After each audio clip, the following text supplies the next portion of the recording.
अस्सलामुअलैकुम। 7th class आपकी 29 अप्रैल की डायरी है। आपने जो मज़मून है साइंस के करिश्मे या साइंस के फ़ायदे, ये आपने आधा याद करना है और इसको आप अपने अल्फाज में भी लिख सकते हैं। देखें आपकी जो बुक है उसमें भी लिखा हुआ है ये मज़मून साइंस के फ़ायदे यानी साइंस के करिश्मे। 7th क्लास साइंस के जो फ़वाइद हैं या करिश्मे हैं, इसमें आप बताएंगे कि इंसान जो है वो अशरफुल मखलूक़ात है और हज़ूर सल्लल्लाहु अलैहि वसल्लम पर सबसे पहली जो वही नाज़िल हुई वो इकरा यानी पढ़ के नाम से ही हुई और पढ़ना इल्म हासिल करने को ही कहते हैं। तो ये जो इंसान को अशरफुल मखलूक़ात होने का शर्फ़ हासिल हुआ, ये भी इल्म की बदौलत हासिल हुआ है। और आप बताएंगे इसमें कि साइंस ने इतनी ज़्यादा जो तरक्की की है वो इंसान को अल्लाह ताला ने ही अता की है कि उसको दिमाग अल्लाह ताला ने ऐसा अता किया है कि उसको ऐसी सलाहियतें बख्शी हैं कि उसने अपनी ज़िंदगी को बिल्कुल बदल लिया है। कि जब वो पहाड़ों में, गारों में रहता था, जंगलों में रहता था, लेकिन साइंस की बदौलत उसकी ज़िंदगी में हैरत अंगेज़ तौर पर तब्दीली आ चुकी है। 7th क्लास साइंस की जो तरक्की है ये इस सदी में सबसे ज़्यादा हुई है।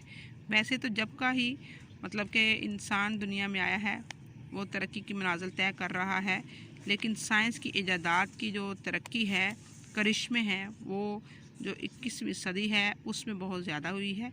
उससे पिछले वक्त में भी साइंस ने तरक्की की है, लेकिन ये जो दौर, ये जो वक्त हम देख रहे हैं, इसमें सबसे ज़्यादा साइंसी आलात या साइंसी ईजादात जो हैं वो बहुत ज़्यादा हुई है इस सदी में।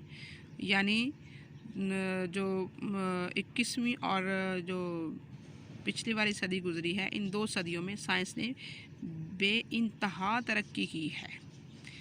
और आप अब इसकी जो मतलब साइंस की ईजादात हैं, उसके करिश्मे हैं या उसके फ़ायदे हैं, उसके आप में उसमें जो भी ईजादात हुई हैं उसमें आप लिखेंगे कि जैसे रेलगाड़ी को आप लिख लें कि रेलगाड़ी ने पहले जो सफ़र था वो ऐसे होता था कि कोई बादशाह जो था वो किसी बादशाह को उसने पैगाम देना है तो वो कैसे पैगाम दिया जाता था, ख़त लिखे जाते थे, फिर वो घोड़े पे बैठ के वो ख़त लेके जाता था और उसको कई दिन लग जाते थे दूसरी जगह पे सफ़र करते हुए।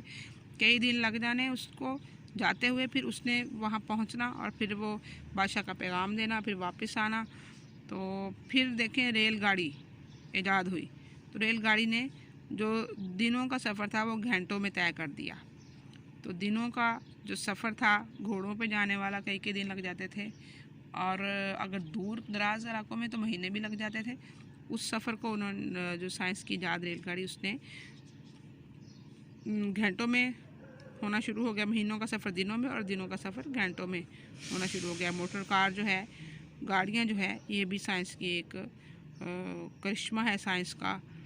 तो ये वज़न उठाने का, एक जगह से दूसरी जगह वज़न उठा के लेके जाने का बहुत बड़ा ज़रिया बनी है। बहरी जहाज़ हैं, जो पानी में जहाज़ चलता है, बहरी जहाज़, समंदर में जो होता है जहाज़, वो देखें कि किस तरह बहुत बड़े बड़े जो वज़नी सामान है वो भी एक दूसरी जगह से दूसरी जगह तजारत के लेके लाए जाते हैं और ले जाए जाते हैं और सफ़र करने के लिए भी इसको इस्तेमाल किया जाता है। और बहरी जहाज़ जो है वो जंग के लिए भी समंदर में इस्तेमाल होता है, दुश्मन से हिफाजत के लिए भी इस्तेमाल होता है। और देखें हवाई जहाज़ जो है, कभी इंसान परिंदों को देखकर जो है ना वो 7th क्लास ख्वाहिश करता था कि काश वो भी इस तरह परवाज़ कर सके।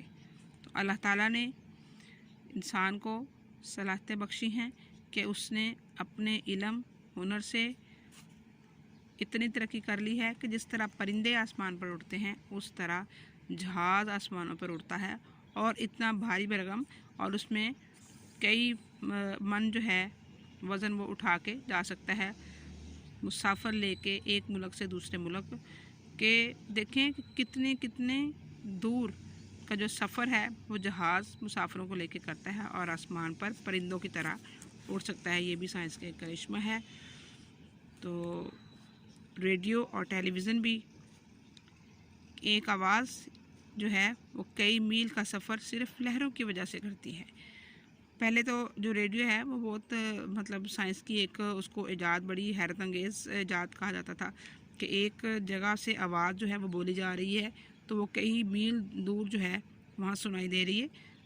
लेकिन इसके साथ साथ टीवी को देखें कि पहले तो रेडियो ने तो आवाज़ ही दी थी, लेकिन टेलीविज़न ने तस्वीर भी साथ साथ दे दी, यानी बोलने वाले की आवाज़ भी साथ सुनाई देती है।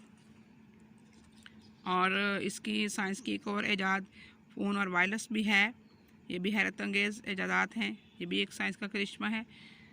इसने फ़ोन ने देखें कि जो राब्ते बहुत कम कर दिए हैं, और वायरलेस भी जो है वो हैरत अंगेज़ जो ईजाद है इसकी साइंस की।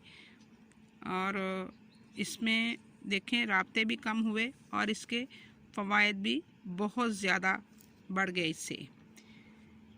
कि किसी बात के लिए करने के लिए ख़त का सहारा लिया जाता था, ख़त पे कोई बात की जाती थी और ख़त जाते जाते कई दिन भी लग जाते थे।